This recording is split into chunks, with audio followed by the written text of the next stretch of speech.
Let's go.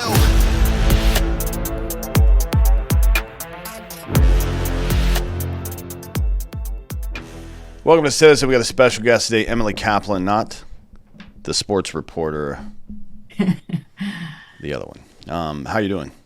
I'm doing well. How about Great. you? Excited to be here. Yeah, I was looking for firewood this morning because it finally got below 80 degrees in Austin, and I like having a fire at my house.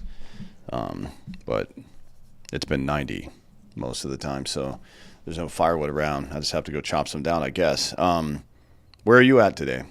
I'm in Boston. Boston, is that where you're from? That's where I'm from. Originally, huh? Wow. And you, Born and raised.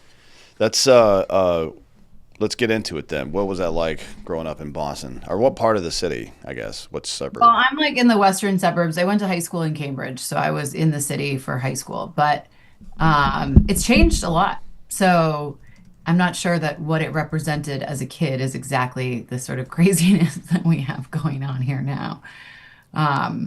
But it was great. I mean, I think like I grew up in a pretty intellectual family where, you know, learning about all kinds of different things was really important. My dad was an engineer and a scientist and still has a huge lab in our house and started a lot of companies, really brought all of the kids into all of the business decisions.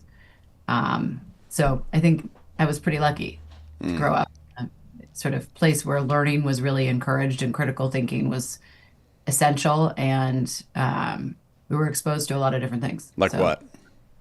what were we exposed to? Mhm.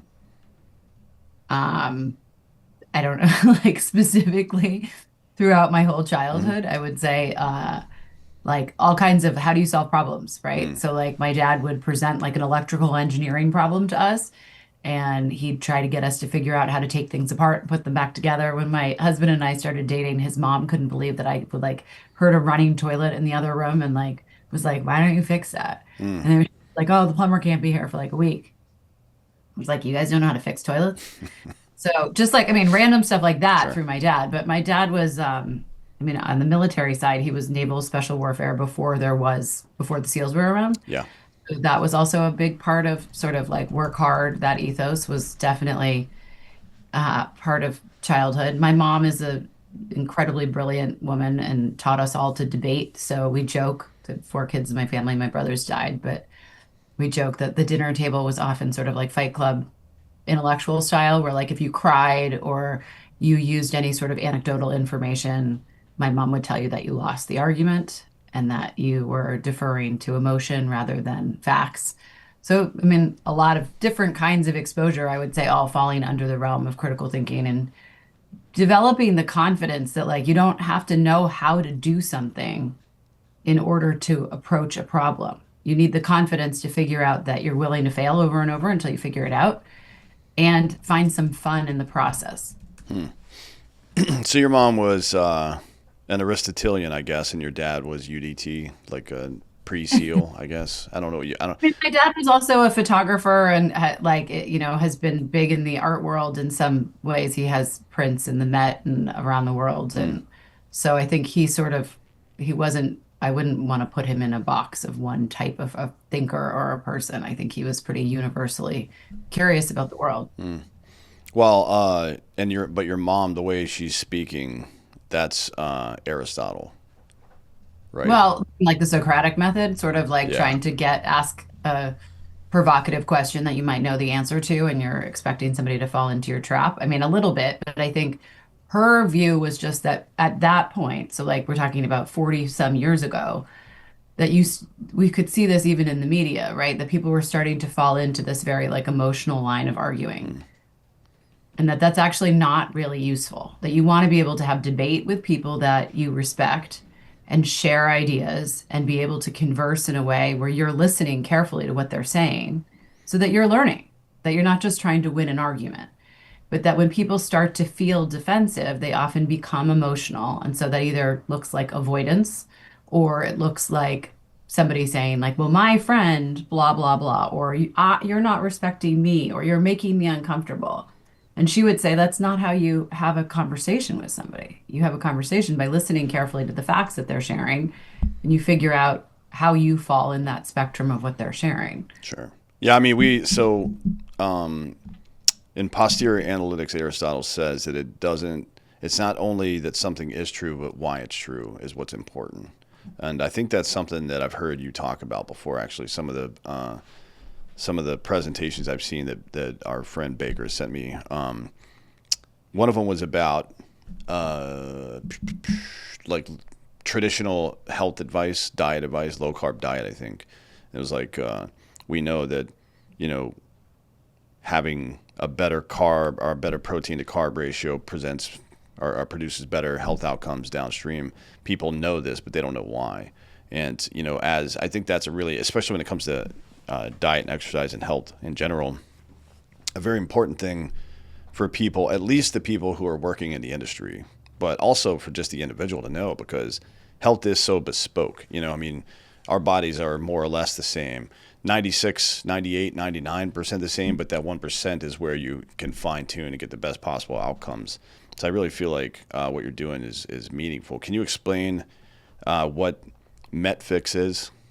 Yeah, so Greg Glassman is my business partner. His non-compete expired last August, and we launched MetFix, which stands for Metabolic Fix.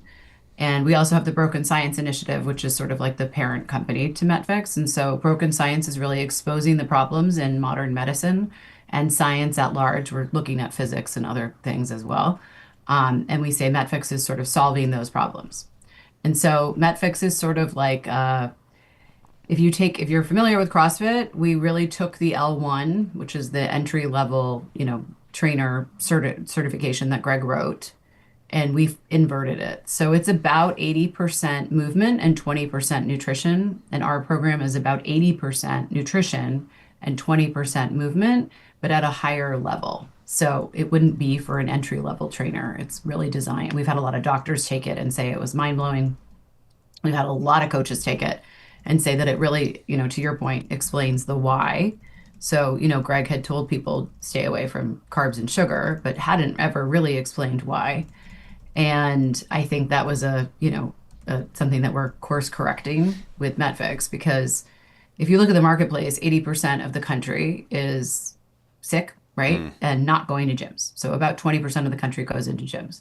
So like that market's already tapped. So when you look at it from a perspective of somebody who's really purposefully driven and they want to have a difference, they're a professional coach that, not just taking a weekend cert online and saying and going and grabbing clients. They've been doing this as a profession for a while. They need to be able to explain to people, why am I telling you not to eat carbs? Why am I telling you that fat's okay? Right. And I think unless you have that confidence, you don't deliver it. So I had said to Greg, like, I've worked out at lots of CrossFit gyms. And like people are always trying to sell me like sugar or goo or bullshit afterwards. And it's like they don't get it, right? Yeah. And people will be like, well, it's after your workout, it's fine. And it's like, well, it kind of depends on your goals.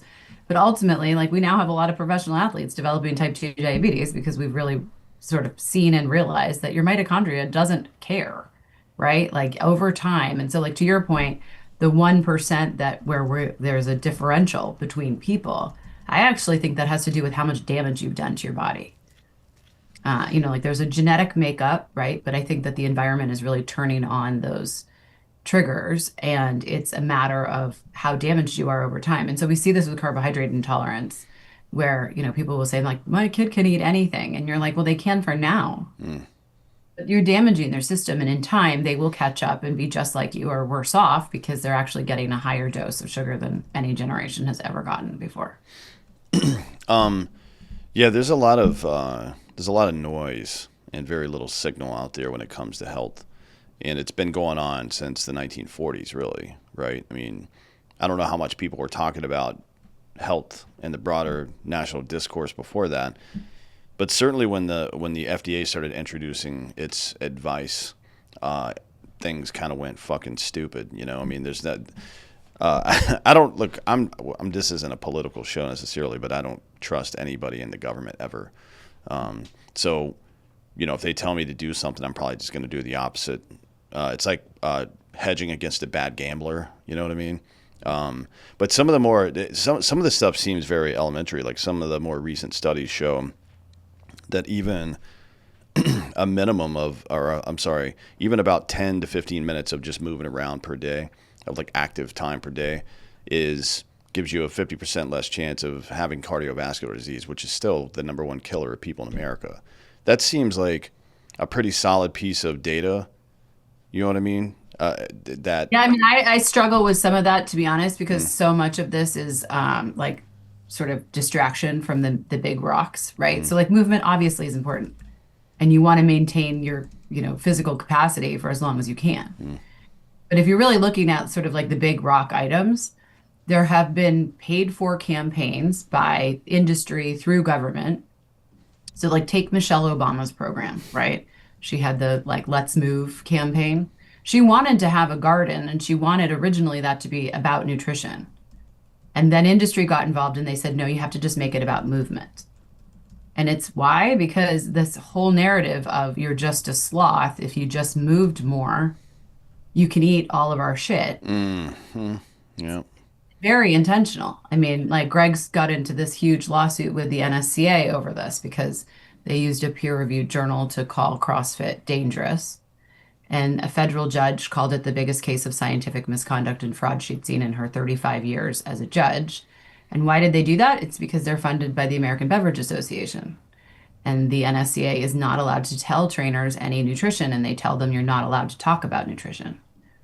So this is really, I mean, you want to talk about government corruption, we could spend the whole time talking about that. I, was an investigative journalist. I looked at corruption sort of across the board through a lot of different things. I covered murder, I covered health, I covered technology, I covered a lot of things, but really always the angle was looking at kind of what's gone wrong and where did it go wrong. So, I mean, I think the dietary guidelines were a huge miss, but it was intentional. And at their press conference, they even say, like, we have no science to back this up. We hope the science will come. And you look at the schools of public health, and they're all the Kellogg, Harvard has the Mm, Kellogg School of Public Health. Like, this is industry saw the opportunity immediately and got involved. And so, I mean, I've been a senior advisor to Bobby Kennedy, and I tried to put a paper together on like a war plan for him to sort of help with the school lunch program. And in the process of doing that, I've looked at the dietary guidelines for 25 years. I was like, holy crap, like this is so entwined with, he has to work with agriculture, he has to work with Congress, he has to work with the states. That's by design, because if you have corruption so intertwined, it's nearly impossible to unravel it. And so I think what we're doing with Medfix is basically, I mean, we have gyms now reversing type 2 diabetes in relatively short order. A1C is a snapshot of about 3 months in time. So I tell people like get the A1C when the person comes in and then get it again in 3 months. Otherwise, you're going to have some garbage left over from the months that they hadn't been with you. But within 3 months, we can reverse type 2 diabetes. So to go to your cardiovascular risk factor, what's the biggest risk factor for cardiovascular disease? It's type 2 diabetes. mm, So if we can handle type 2 diabetes, we're going to cut down on that risk more than telling people to move for 15 minutes a day. yeah. Now, what happens is when you start metabolically feeling healthier, you also want to move more. Mm, And I think, like, for me, like a freedom is always a sort of guiding principle. And I think if you were to look at, our country and say, like, what is the freedom pyramid? We would say at the base of it, it's health. You don't care so much about freedom of speech or freedom of assembly if you're in a hospital bed hooked up to a bunch of tubes. If you lose health, you lose everything. And so I really think of this in a way where it's sort of, if we think about freedom requiring capable citizens, then fixing your metabolic health becomes a patriotic act. And we need to all wrap our minds around the idea that we've been fed the wrong information. So I always feel very sad for people who I see on the street who are, obese or morbidly obese, and people are telling them to cut their calories, and they're eating exactly what we have told them to eat. Like they're actually compliant, and we're shaming them rather than saying to them, like, hey, let's get rid of some of that soda. mm, Let's start cutting back on some of these things. You need to eat more meat because the average American is done by 4 p.m., which means that they are missing half of their life. They're not going out with friends. They're not playing with their kids. They're not reading books. They're lying on the couch watching TV because metabolically they're so deranged that they don't have any energy left. And I think like that creates apathy within our country that is hugely dangerous. And so I think, at Medfix, we have our 2-day class where we really get into the mechanisms of action of how the food you eat is processed in your body as energy. And it's all hormonal regulation. So, I mean, testosterone is a big one for women and men. We have a testosterone crisis right now that nobody seems to understand can be solved, right? And it's leading to suicide. It's leading to women falling and breaking their bones and dying prematurely. These are all hormonal things, but they're really directly connected to insulin, right? So you may know all of this, but like testosterone and insulin have a very direct connection to each other. And so I think it's like all of these things are trickle downs. And you want to get into conspiracy theory territory, you could say, like, the government has told us to eat this food that sedates us. Then we're medicated to manage us. And then we're fed algorithms about how we're supposed to think. They won. They've got control. That's it. You're controlling my body, which really is the only sort of sovereignty I have in the world is how I control my body, Mm. right? It's the only real governing that any of us has directly. Everything else is a proxy. Yeah, that's Locke would say that the ultimate right is the property right, and the ultimate property is oneself. I couldn't agree with that Yeah. more. Let's back up just a moment. If you're going to let's say you have an audience full of ignorant people, and I don't mean that negatively, just people that don't know what the fuck's going on. I mean, people. I don't think the average person knows that 38% of people are either diabetic or in pre-diabetes right now. Nearly, it's and it might that's from 2018, so maybe more than that now. I would actually expect that it's more now. About 50%. Okay, so great. Give me the elevator speech. Explain the problem statement to me. So like here are the mistakes we've made. Mhm. Well, I mean, on a very basic level, we told people to eat the majority of their diet in carbohydrates.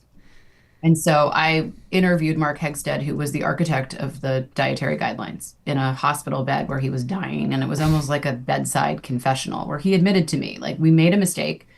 We didn't realize by telling people not to eat so much fat that that would be replaced with sugar and carbohydrates. And that's exactly what happened, right? I'm sorry. At what point, and maybe you would know this, at what point biologically did we understand that lipids carry nutrients into the bloodstream? I think we've known that for a long time. I mean, if you Before, look, before or after we told everybody to just eat carbs though and not eat fat, like all this low fat stuff. It had to be before that, right? it was before because it was basically how we were eating. I mean, just like think about how people have eaten for thousands of years. Mm, There's not really an abundance of carbohydrates. Now we add seed oils into the equation in our curriculum because if you look at cultures that relied heavily on beans and rice, they don't necessarily have the chronic disease rates that you would mm, expect with this carbohydrate insulin model. right. Once you introduce the seed oils, then you see it. And so seed oils are really driven by this reactive oxygen species. And so to like just explain this in the simplest way, this is a signaling molecule in your body, and it tells your cell whether your cell is full or not. So when it's low, the cell is saying, give me more, give me more. And you can think of insulin as a storage hormone, but it's essentially opening and closing the door to the cell. So it's saying, okay, we've got nutrients, bring them in. Now, when you add in low reactive oxygen species, what happens is I call it like a double barrel shotgun in the body. You have a cell that's basically totally full, and the insulin is saying, like, keep bringing it in, keep Mm, bringing it in. But the signal isn't telling anybody to close the door. So the door remains open. And once a cell expands beyond the point where it can hold those nutrients, the amino acids spill into the bloodstream. So when you get your triglycerides checked, that's what they're checking. And once you have that, then you end up with what we call ectopic fat, which really just means fat in places you're not supposed to have it, right? So your organs. And that's the origin of chronic disease. So if you have these amino acids overloading your liver, you have fatty liver, which 1 in 10 American children have. And just to like pause on that for a second, it used to be that only alcoholics mm, had this condition. And so when adults started presenting with it, the physicians wouldn't believe them, right? They'd say like, get off the booze. mm. And and the person would say like, I don't drink. And the doctor literally didn't believe them because they didn't see it. They'd never seen it in anything other than alcohol. Now we call it non-alcoholic fatty liver because we know it's from the sugar in the diet. And so you literally have 1 in 10 American children who have livers that look like raging alcoholics. And I think, like, when people talk about this being like a maha or a partisan, it's like, are you kidding me? Like, who in the world thinks that that's okay? And so, to go back to these sort of like mechanisms of action, I think like it's really important for people to understand that when you eat a lot of carbohydrates, your body goes into storage mode. And so you release insulin, which is a response to glucose, which is just carbs and sugar, right? So when your insulin's high, your body is saying store, store, and it can access a limited amount of those carbohydrates for energy, but the rest of it is storing. Mm. So you're stockpiling all of this nutrients, we could call fat, and you're not able to access it. So as long as insulin is high, you cannot access your fat stores on your body for energy. So when I talk about the morbidly obese person or the obese person walking down the street, they are loaded with energy, but they're loaded with energy they cannot access Mm. because they have chronically high levels of insulin.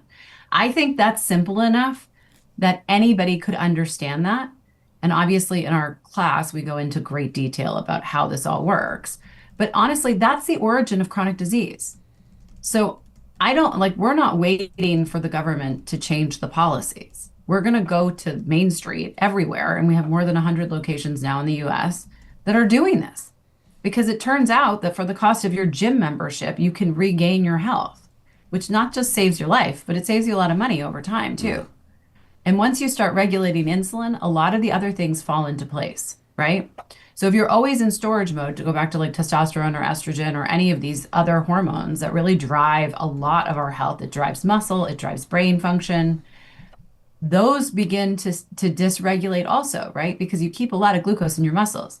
If your testosterone drops, your muscle mass drops, Mm. meaning you don't have the same stores. You start storing more ectopic fat. So, like a beer belly is essentially you have a lot of fat on your organs, right? You're not getting fat in your ass, you're not getting fat in your legs. It's around your organs. That releases estrogen.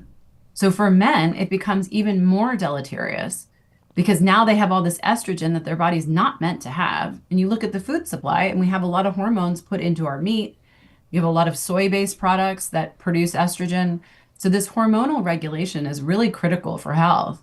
And I don't think it's too complicated. I actually think it's really simple, but it's been made complicated. So like the saturated fat stuff, after the dietary guidelines came out, there was from like 1970 to the mid 80s at least, there were really good randomized controlled trials looking at saturated fat and heart disease. And many of them came to the conclusion this is not a problem. And they were buried. So in some cases, like there was a guy who did the Minnesota coronary heart study, and it was like one of the best randomized controlled trials I've ever seen. It was like people in a nursing home, and they went to such lengths to make sure that it was blinded that they did things like cut the butter into triangles that directly and wrapped it up, made it look exactly like the margarine. So nobody knew what Mm. group they were in. And what they found was that actually the saturated fat people were living longer who were on that diet.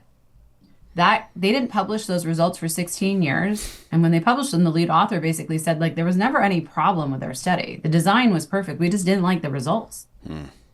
I've got And a then after he died, his son released more records that were in his basement that showed even greater results. So, I mean, that research was hidden. It was actually done and not shared.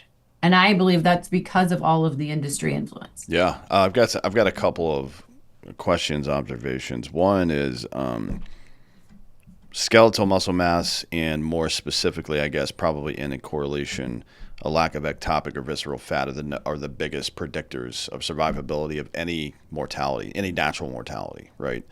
Um, uh, and I thought that people knew this. Like when the whole during the whole COVID thing, people talked about comorbidities, and yeah, there were some that were actual illnesses, but mostly it was fat people, right? I mean, that's really Oh, not, chronic disease, yeah. right? I mean, that was true. We already knew that that was true for any, as you say, any chronic disease is almost entirely precipitated, unless it's something genetic, by obesity. So obviously the government shouldn't be in charge of picking winners and losers. The science community should be doing that, and the government shouldn't be involved in science in any way, in my opinion, unless it's trying to get us to Mars or whatever the fuck they're trying to do there. But hey, let's cut through this bullshit because there's a lot of stuff going on. I want to talk about two things specifically, which are insulin and then hormones in general. So the first question is, how do we best regulate insulin in our daily lives or repair the damage that we've done? And then the second one is, we've seen a precipitous drop in I don't know about women specifically, but for men's testosterone since the mid 1980s, and probably before that too. But we have data for this. So from 85 to 96, there was a study we lost 15%. From 98 to 2016 is another study, another 25%. So at minimum over the last 40 years, we've lost 40% of our average testosterone. You're talking about this is from the late teens and early 20s crowd for the most part. And there's a lot of reasons for this. Insulin is definitely a big part of it. I think heavy metals and plastics are probably having some effect on hormones as well. Head injuries are always anything that interrupts the pituitary system is going to be a problem, or the endocrine system rather is going to be a problem. But I think there's also a natural element to it where dudes aren't doing dude shit anymore or doing less of it. You can see a wild pig in captivity. After one generation, it loses its teeth, basically. And then you put it back into the wild. After one generation, it regrows its teeth. I don't think we're too different. Honestly, I think genetically speaking, other than chimps, pigs are pretty similar to us as far as species that exist right now. So there's a lot of factors, but the ones that we can control are what we do and what we put in our body and how we move around. So how do we best regulate insulin and repair the damage we've done? And then what advice do you have for dudes as far as like managing the other issues that are fucking up hormones? Well, so insulin's, I mean, like the body's really amazing, right? Like homeostasis just means balance, and the Mm, body goes out of its way to create balance, right? So, like, even if you think about the cellular level, the cell is going to get bigger and bigger until it can't, right? It's trying to compensate for the bad food that you're eating. But the easiest way to lower your insulin, I mean, I say like everybody wants us to have a Metfix prescription of a diet protocol. And my feeling is like, no, actually, it really depends on the person in front of you and how desperate they are and how motivated they are. So if somebody came to me and they said, I have type 2 diabetes, or my insulin's chronically high, or I'm pre-diabetic, I have to do something about it. It's keeping me awake at night. I would say go carnivore. You will regulate your insulin very quickly if you go carnivore. And obviously, if you're eating mostly steak, you are cutting out seed oils. It's very hard to eat out now anymore because they're putting these seed oils in everything. So seed mm, oils are like canola oil. It's in everything. I was at a fancy steak place and I said to them, I have a canola oil allergy. mm. And they were like, oh, we're so glad you told us because we coat the steak in canola oil Why? because it fries it better or something. I mean, if you go to Whole Foods and you ask, is there any prepared food that you have that's made with olive oil or doesn't Mm, have seed oils? They'll say no. When you say why, you assume it's cheaper. And actually, the guy at our Whole Foods explained to me it's because all the other ones congeal, right? So polyunsaturated fat is always liquid. mm. If you're trying to sell food, it looks better if it doesn't have like hard green stuff on it, Sure. right? So I think learning to cook. So we have something we call the Daily Fix, which is free, which is just a reading of the day, a workout of the day, and a recipe of the day. And the recipes are all low carb, healthy options you can make in 15 minutes. We have videos, and I mean, like it's doing really well because I think a lot of people are like, oh, I didn't know I could cook, or like this is a lot easier than I expected. So my advice would be like, go carnivore if you're really serious about it. If you're just trying to cut down, look at where the sugar is that you're consuming. Look at the carbs. I mean, I think like people don't realize that salad dressing is loaded with sugar, Hmm. right? So people will say like, I'm eating healthy. And when you really break it down for them, they're Yeah, not. it's like 2 tablespoons of these salad dressings have somewhere between 15 and 25 grams of sugar. Right. That's Right. crazy. That's That's so 2 days much. of sugar for you. That's like literally like the American Academy of Uh, Pediatrics says that kids should have 23 grams of sugar a day. If you look at a cup of juice, it's like you're giving a kid 3 days of sugar and they're drinking it in what, one cup, like, a matter of minutes. So I think like being aware of what you're eating, and I think the best way to do that is like eat food that doesn't have food labels, right? If there's no label on it telling you how much sugar there is in it, it's probably okay. mm, But again, I think it has to do with desire. So like I would cut fruit. You don't really need fruit for anything. If you like are trying to replace your chocolate and your candy with something else sweet, yes, fruit is definitely better. And because it comes with the fiber, potentially it's, got the antidote wrapped in the poison, that mhm. whole thing. But if you're really serious about leveling out insulin, you just eat meat. Meat does not spike insulin, and your body will repair itself relatively fast. You'll see a difference within a month and you'll feel better. Mm. I mean, I think remember insulin storing, that's a really powerful hormone. If you think about it through evolution, we needed to store for long periods of fasting. And so insulin is hugely determinative of health. It's doing its job. We're just feeding it the wrong things. Does that make sense? Yeah, this episode is brought to you by Cape. Traditional carriers like AT&T, Verizon, and T-Mobile have made headlines again and again for data breaches and surveillance scandals. These companies are often ISP conglomerates whose business models go beyond providing you with connectivity to actively collecting and selling your personal data to ad networks and data brokers, and that's why you're getting weird phone calls and emails all the time. Well, many people use tools like VPNs, as do I, encrypted messenger apps, private browsers, etc., to protect themselves, but app-based solutions can't fix vulnerabilities at the network level. Once the data transmits over the line, then you lose some control over it. And this is where Cape comes in. Founded in 2022 by experts in telecom, cybersecurity, and national security, Cape is a secure mobile carrier providing premium cellular service just like AT&T or Verizon, but designed with privacy and security as its first principle. It has all sorts of features like minimal data collection, SIM swap protection, enhanced signaling protection, which is systems are designed for operability, not security. These are designed for security. Encrypted voicemail protects a lot of your sensitive info, and then private payment. Card info is tokenized, and you don't have to provide additional info. So Cape is an MVNO, which means we lease access to major carrier infrastructure, just like Mint Mobile, just like T-Mobile's infrastructure. They lease T-Mobile's infrastructure. However, most American MVNOs are quote unquote light MVNOs. This means that while the MVNO may present as a different company, the underlying mobile core and subscriber SIMs are still from the underlying carrier, which means you are subject to whatever infrastructure problems that T-Mobile or whomever else has. Cape is a heavy MVNO. This means that while we also lease access to physical infrastructure from other carriers, we actually own our own mobile core and provision our own SIMs. Cape is the only privacy-focused carrier in the country that owns and operates its own mobile core. No other carrier provides this set of capabilities. They take security seriously.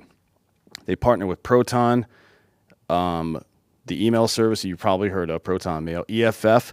They partner with Graphene, which we use for payment processing already.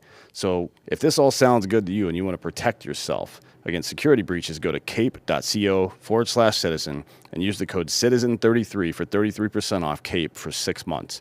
Again, that's cape, cape.co/citizen. Use the code CITIZEN33 for 33% off Cape for 6 months. Yeah. I'm curious about some things. So, one of the, well, my understanding is right now one of the best markers you can find for heart disease is ApoB. Yeah, there's like some controversy around that. I don't know if you know Dave Feldman, but he's like the lead mass hyper responder guy. He's an engineer. I just saw him when I was out in Vegas. He's brilliant. And he's basically kind of undoing that hypothesis because he's very fit.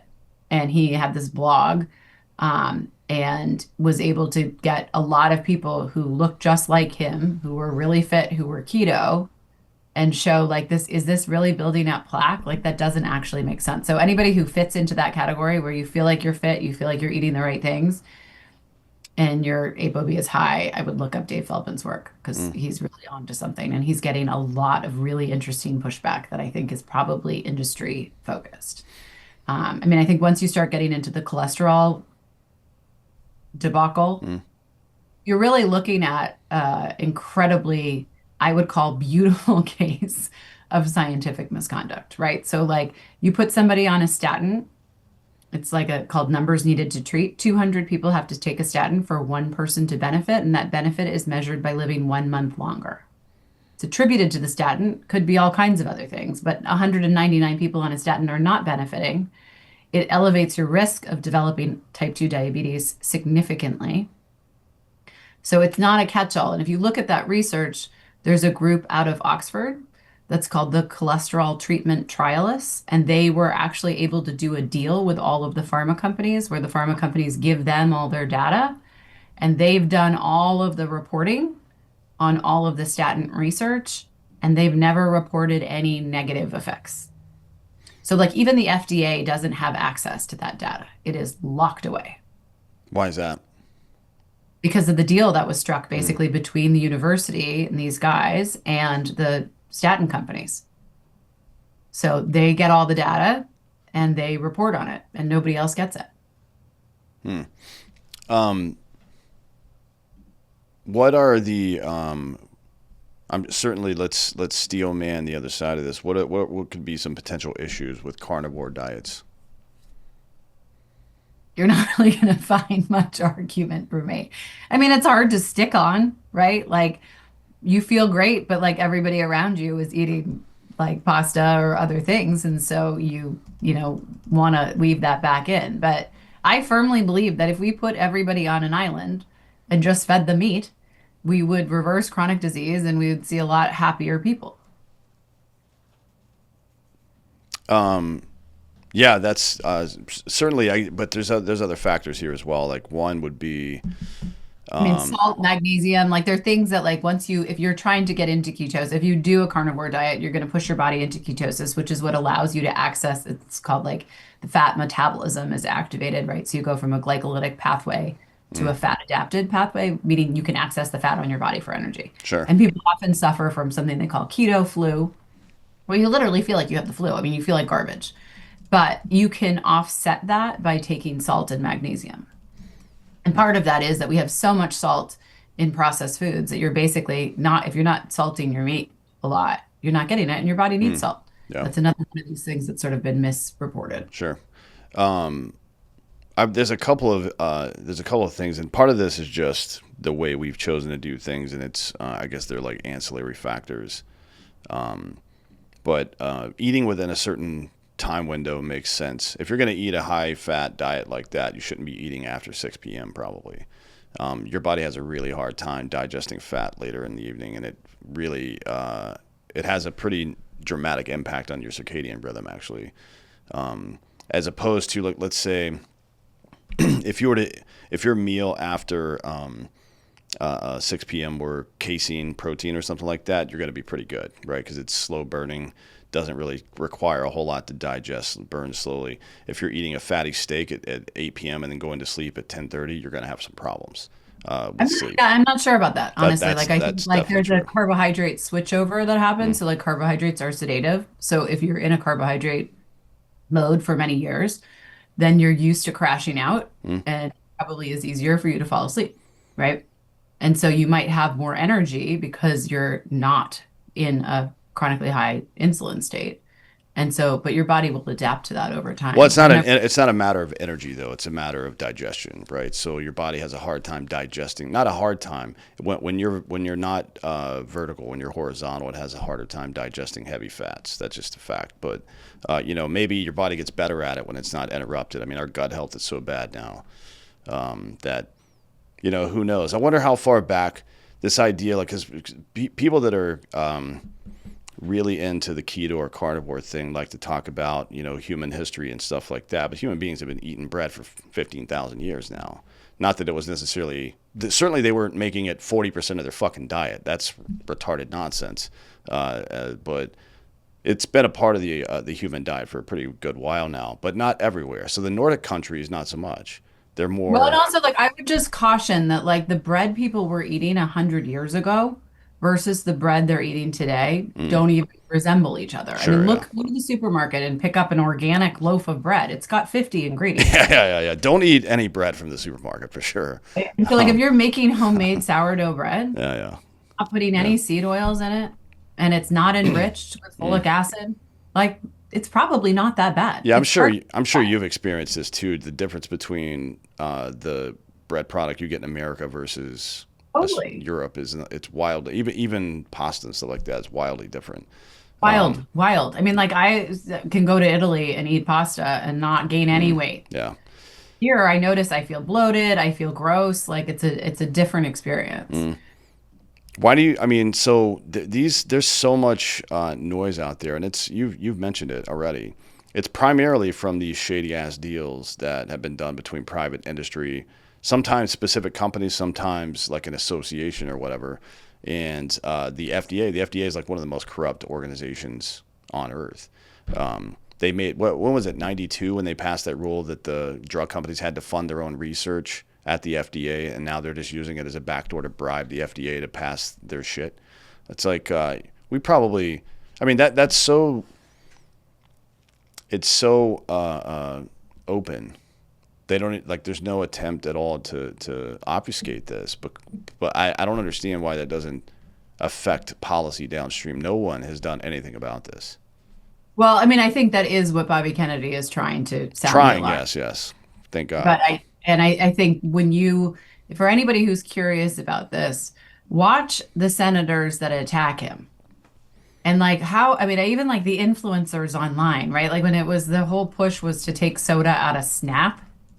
And there were all these influencers saying, like, you can't do that. Like, this is my right to buy soda. And it's like, no one's saying you can't buy it. We're just saying we don't want to pay for you to Mm, get diabetes, and then we're going to have to pay for your diabetes treatment, right?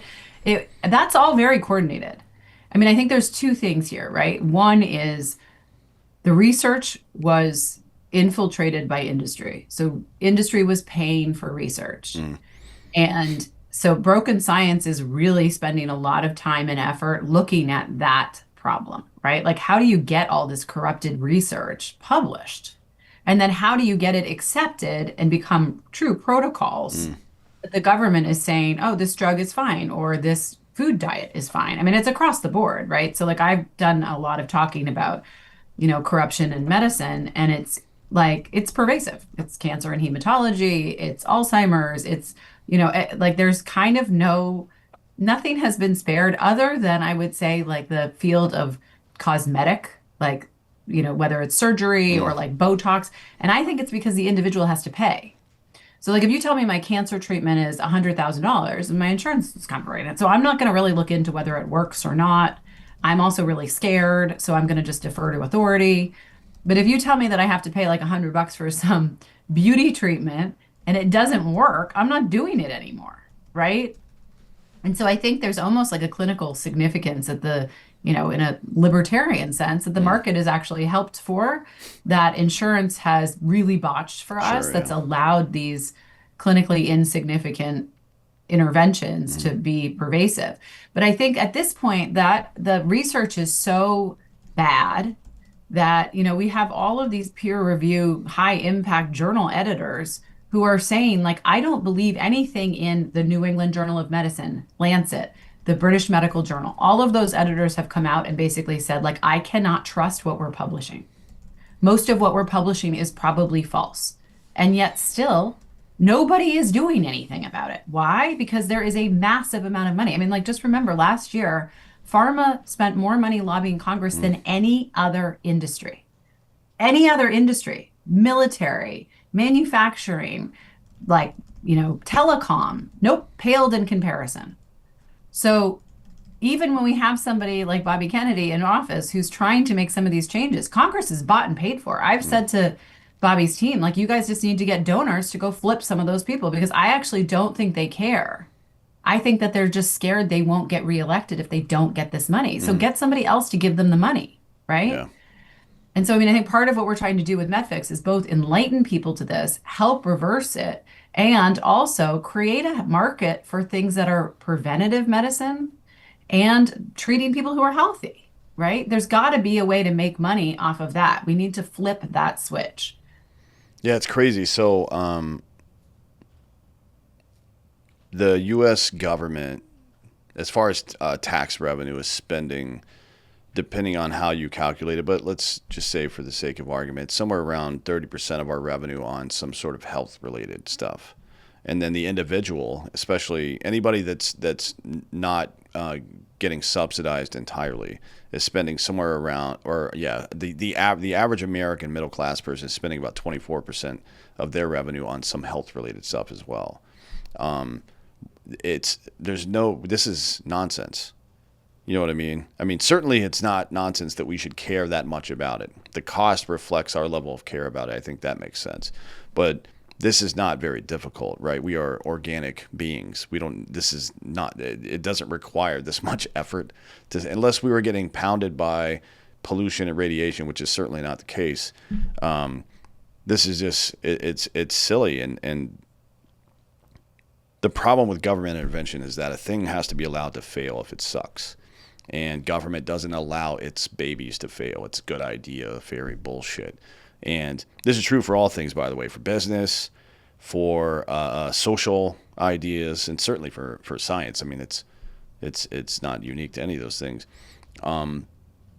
And again, this is not necessarily a political statement, but you can see the results when a meritocracy is removed, and it's just corruption after corruption after corruption.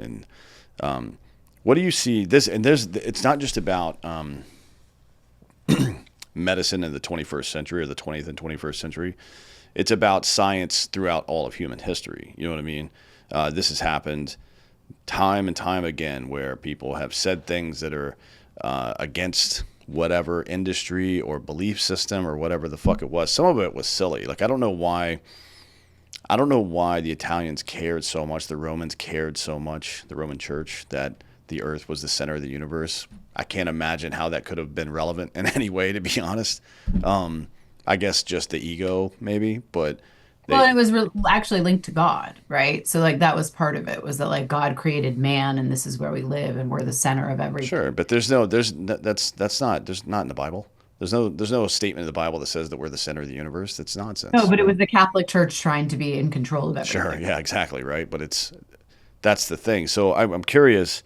We can see this stuff throughout history, but what do you think is what would you say was the pivotal moment, probably 100 years ago, give or take, when science shifted from deductivist to these, let's say, predictive measures that are just rooted. I mean, I'm answering the question, but it's just postmodernism. So The this is like a so-called lot of consensus what model, broken right? science is looking at, Yeah. right? So on this larger level, Greg and I spent 2 years going back and just rereading a lot of the philosophy of science to try to understand. We met with a lot of people through COVID who were like, this is the first time that scientists are being ignored and that these things aren't coming forward. And he and I both had been looking at nutrition and health for 20 plus years and felt like, no, no, no, this has been going on for a long time in medicine. So this isn't new. And I think our conclusion is that when Karl Popper denies induction, and so he basically says that science is defined by falsification. And so and we would agree, you have to be skeptical and you have to try to disprove your results. But that's not actually what defines science. And so our thesis is that science is based on its predictive power.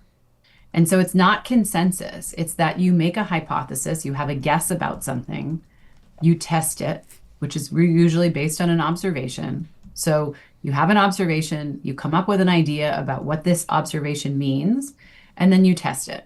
And then you test it again, right? So you have to have that replication piece so that you know what the predictive power is of the outcome. Mm, And once you start defining science like that, you get rid of things like the replication crisis. So John mm. Ioannidis had the paper called Most Research Findings Are False. It's the most cited research paper in all of medical journals.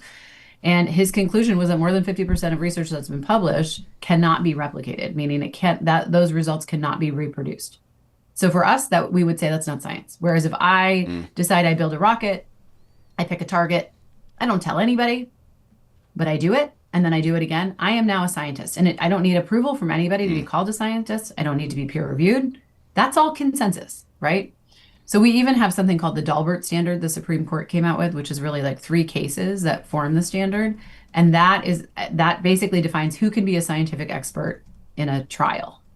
And two of their tests are you have to have gone through peer review. So you have to have published something in a peer review publication, and you have to be accepted amongst the scientific community. That has nothing to do with science. No, That's, that's that's all literally consensus, that's right? a bandwagon fallacy. It's sophistry. Right, right, exactly. And so we create this environment where we're deferring to these authorities who are self-selected and are just sort of emphasizing each other. And that keeps out, I mean, you probably know this as well as I do, that like anybody who comes in and truly disrupts an industry is not from the inside. They're usually from the outside. Mm. And science has created these gatekeepers like peer review, which uses p values, right? So like you can't get published unless you have a significant p value. P values are super easy to manipulate. So that's not a gatekeeper.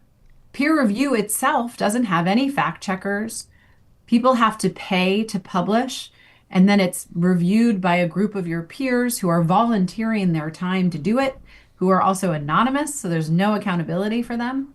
And then it's published in a publication that, sort of is authorizing that this is real. No one's rerun the numbers. No one's made sure your lab actually exists. There are massive problems, massive with that system. And so, we're really looking at all of that to try and explain like this break happened in a philosophical sense, like a bunch of philosophers kind of got together and decided what science was without actually practicing science. And that before that, when you look at Newton or other people, they were all scientists, right? And so probability theory is something that we're really interested in, and it's really come out of a lot of physicists Mm. who took time off from doing physics to say, like, you guys are going on the wrong track. So because of Popper, we have p-values, we have, basically like all of the Neyman Pearson work that came into sort of mixing math into proving science. And our conclusion would be like, you can't prove science. It's not about being certain that we're wrong about that. It's about being uncertain and being comfortable with your uncertainty, but wanting to be a little bit less wrong every time. So you're cutting down on uncertainty, which, yes, brings you closer to certainty, but you are never, ever certain. And we see this all the time, right? Because science evolves. And as we develop new tools and new ways of measuring and new ways of observing, we can look at things that we once believed and realize that they were wrong. And that's been true through history. Now, in medicine, that's very hard to do. And I think this goes back to what you were alluding to earlier, which is sort of this incentive structure. So I think like the average American has no idea that when you go to the hospital, you are literally like a payment vector between the insurance company and the hospital system. It is not about care. I hate to say that. I know it's going to piss a lot of people off, but it's the reality of it. That people who run companies have a fiduciary responsibility to turn a profit for their investors. So anytime you have investors in the equation, the priority is money. That's it. That's the sole focus. If there's some other thing that happens along the way, great. But the investors are expecting a return on their investment. So if you look at hospital systems, insurance companies, pharmaceutical companies, and I would argue academia, they are not working in the interest of the patient. They are serving a financial obligation that they have that is a legal obligation. Mm. It's doctors who are the only ones who have a moral obligation in the game. They take the Hippocratic Oath. They're not supposed to do a lot of the things that they're doing, and that's sort of common practice. I mean, you look at the, sort of like Obamacare, all of the machinations of the government trying to, say everybody should have health insurance. Like, I don't think anybody's against health insurance, but once there's incentives built in there, right? But the incentives aren't actually health metrics. The incentives are how many drugs did you prescribe? Hmm. How many referrals did you give? Yeah. Well, wait, what if I don't need a drug? What if I don't need a referral? Yeah. The doctor's going to make less money if I'm healthy. That's how that works out. Yeah, this is where we get like some of this stuff that you're talking about is where we get these statements like 97% of scientists agree or believe in man-made climate change, which is entirely untrue, by the way. It was 97% of so-called p-value peer-reviewed papers that said that. That just means they were writing more papers. That's dilution of the sample. And then you get, I don't think it's an extreme statement to say that ontological arguments rooted in sophistry are the best way to handle an approach to science. This happens in the world of physics a lot, actually.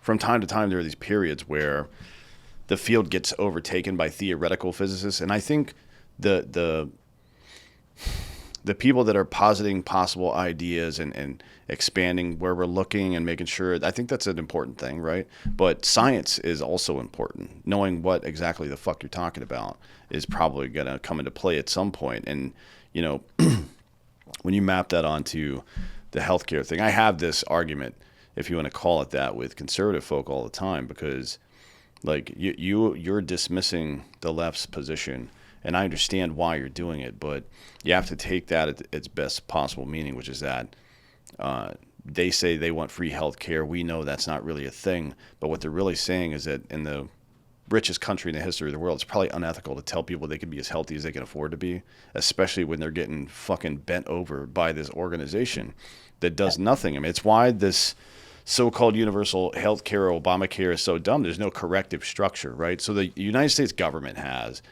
checks and balances. It has a court system, has laws, all this stuff that is, and has made it, although we don't exercise it that way all the time, a self-correcting apparatus. Science is supposed to be that way. Like what you're talking about with the predictive power of science, that's just the scientific method. That's the stuff that you learned in elementary school, right? The very basic understanding of what science is. If you can't take what you've done, replicate it, or at least predict what would happen if you change something and then test it, that's not science. That's bullshit. It's rhetoric, right? Rhetoric has no place in Or science. philosophy, right? Like I think there's a Yeah. place for it. Like to your point, like if you look at like theoretical physics, there's a great book called Lost in Math. Mm, And she's a big deal physicist, and mm, she went around and interviewed all of these other physicists and basically got them to admit that, like, are they really doing science? They can't actually do an experiment to prove any of their hypotheses. Is that really science? If you can't prove it, it's a cool idea. And like, let's all sit around and, like have some drinks and talk about it. But you're not really doing science if you can't observe, make measurements, design an experiment, repeat the experiment, and figure out your accuracy rate, right? It's something else. And I mean, I feel this way about medicine and public health. I think medicine is you're supposed to treat the patient in front of you based on their risk factors and who they are and all of the, complications that go into treating a person. Public health is politics, mm. right? That's making guidelines for a population of people. That is not the same. And I don't want a politician dictating my medical care. I want my doctor doing that. When the doctor starts deferring to the politician, we have a big problem. And that we saw that pervasively through COVID, Well, right? Like that's health, good. That's going to happen though when the politician controls the purse strings, right? Not right. just not just the purse strings, but what is and isn't allowed. I mean, there's a lot of there are a lot of healthcare models out there, depending on what state you're in or what network you're in, that these so-called off-label prescriptions for stuff that definitely works, but for something else. Which, by the way, all the dick pills that are out there were all made for some kind of cardiovascular condition, and they just got used for this downstream. Every one of them is prescribed off-label, literally every one of them. But this is very common, right? To prescribe off-label for things. We saw it with the ivermectin stuff during COVID, for example. It's been prescribed to like 80 million people in the United States over the last 100 years, something like that. It's not like, oh, what do you, it's this horse paste or whatever the fuck that was. It's like, no, these are Yeah, the World Health Organization calls it one of the most essential medications. So like that whole yeah, thing yeah. is like insane. It's so crazy, but that's what happens though when the process is interfered with by somebody who has an agenda other than the purpose, right? The purpose is to keep people healthy. Yep. Yep. And I mean, testosterone for women is like that. You can't get Mm, testosterone prescribed to menopausal or perimenopausal women without saying that there's a problem, like a sex drive problem, even though it's like the best thing in the world for your bones and your mm, heart and all this other stuff, yeah, right? And you can't actually test women for low testosterone unless in a lot of the labs, I think it was Quest, and there's another big one. Um, you can't get free testosterone testing for women. So you have to almost say that it's a man and then figure out what the range is. So I know you had a testosterone question, but just to go on that, I think for men and women, one of my best pieces of advice that I wish I knew 20 years ago is like get your levels mm, checked when you're in your 20s because it's not about where you are today, it's about how much you've declined. mm, And so people even like I look at like all the standard deviation stuff around health metrics and they're based on the population. So like you don't want to be anywhere near the low end because the low end is like the worst of the worst of the mm, worst, right? You want to be optimal. And people who are going and getting their testosterone or anything frankly checked are already probably symptomatic. right. So all that data is really wrapped up in people who are already suffering. Mm, So like if you knew what your testosterone was when you were 20 and now you know what it is when you're 40, you can say like, holy shit, I'm at 50% of where I was. yeah. Like that's not good. Yeah, the data standard comes from a study called Framingham, right? Which is where they studied 16 to 80-year-olds. And now if you go to your general practitioner or your PA or whatever, and you say, "Hey, I'm feeling sluggish. I think my hormones might be fucked up," and they're like, "No, you fall within this range, so you're fine." And insurance won't cover it or any of this stuff. It's like, okay, so I'm 28 and I've got the testosterone levels of a 75-year-old, and you're saying I'm fine. Yeah, and I'm That's what we're depressed, doing. Yeah. right? And I don't want to do anything. And you're telling me I'm fine. Mm. Like that's super helpful. Yeah, and there's a direct line between. I've done a lot of research on this, mostly for the veteran community. As a matter of fact, I've got some meetings with the Department of War about this very soon, about getting dudes' levels checked and stuff like that, and figuring out what the fuck's going on. But there's a direct line between that and suicide. You mentioned Mhm. depression. Yep. Men are on I'll explain this again just in case somebody's tuning in for the first time. Women are on a 28-day hormonal cycle. Men are on a 24-hour hormonal cycle. And the most common event for male suicide, at least when it comes to veterans and first responders, is that they have some underlying issues that aren't resolved. They have a 5 to 15-minute period where they spiral out of control, make a stupid decision, kill themselves. And this is something that can be interdicted just by having, as you mentioned before, the homeostasis with your endocrine system. That stuff gets alleviated. Like, yeah, you're still going to have problems like anybody else. But if you don't solve that hardware issue, there's no software that's going to lay on top of that and fix it. No. And I also think, I mean, from my perspective, I would say anybody who's presenting as insulin resistant should have their testosterone checked because it's negatively affecting that for sure. So that's another, like, I like to talk about inflection points where people can really make a big difference. When you go in and you have your A1C checked, as like hopefully your doctor is doing that annually, Mm. a routine physical. If you're even close to the pre-diabetic level and you're a man, you should also ask to have your testosterone checked because it's an indicator, right? The insulin testosterone interplay. I'm working on that. We have a bunch of online classes that are coming out. Mm. One of them is for law enforcement. And with that class, I'm looking really closely at how like testosterone, cortisol, and insulin all interplay with each other. Because I think like there's a lot of we have done presentations for the federal air marshals and for the Department of Public Safety in Ohio.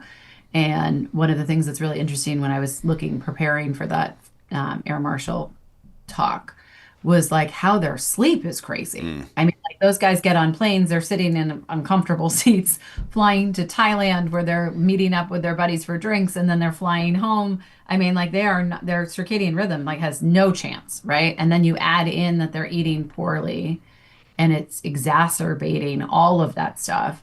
And testosterone is like so much more than just like a I'm a tough dude. I mean, like it's connected to how much dopamine your brain releases, which makes you feel like happy and calm, right? I think it's really like a U-shaped curve. So when it's too high or too low, you're in big trouble. Mm. Want to be kind of in the middle of that U. Mm. And the results of it are staggering. And I mean, I really think it's such an essential hormone, like a brain health, bone health, heart health, but also mood regulation. So, I mean, you probably know this if you've looked into it, but like it does seem pretty quickly you can exogenously take testosterone as a hormone replacement Mm. and start to feel better, like remarkably better, have more energy. And we know when people have more energy, they're going to eat better, they're going to move Mm. more, they're going to, but like you're basically telling somebody, I mean, I think about this, I have two kids and I like as a mom, I feel like I look at everything a little bit differently. But I think like, I look at my son and I'm sort of like he plays sports and he's active and we try to, make sure he's eating properly. But like there's so many boys now that are told to just like sit still. They're filled up with sugar. And that, and it's like don't talk too loud. Like it doesn't feel like a natural environment for a boy or a girl, right? But like especially boys, I think Mm. like the culture has been so unkind and so neglectful that I think there's a lot of hurt just in the way that the environment is treating men and boys. Yeah. So I suicide rate stuff is definitely very interesting to me. It is, yeah. I mean, it's there's a lot of different threads there, but all of them, in my opinion, stem off of the hardware issues that we've created. Um, I mean, and I think, when we look at mental health, I really think the body drives the mind. And so when you have an energy problem in the body because of a hormonal imbalance, it definitely affects the mind, mm. right? So like we know all these people like Chris Palmer or Georgia Ede who are treating everything from ADHD and anxiety to bipolar and schizophrenia with the ketogenic diet and having incredible results.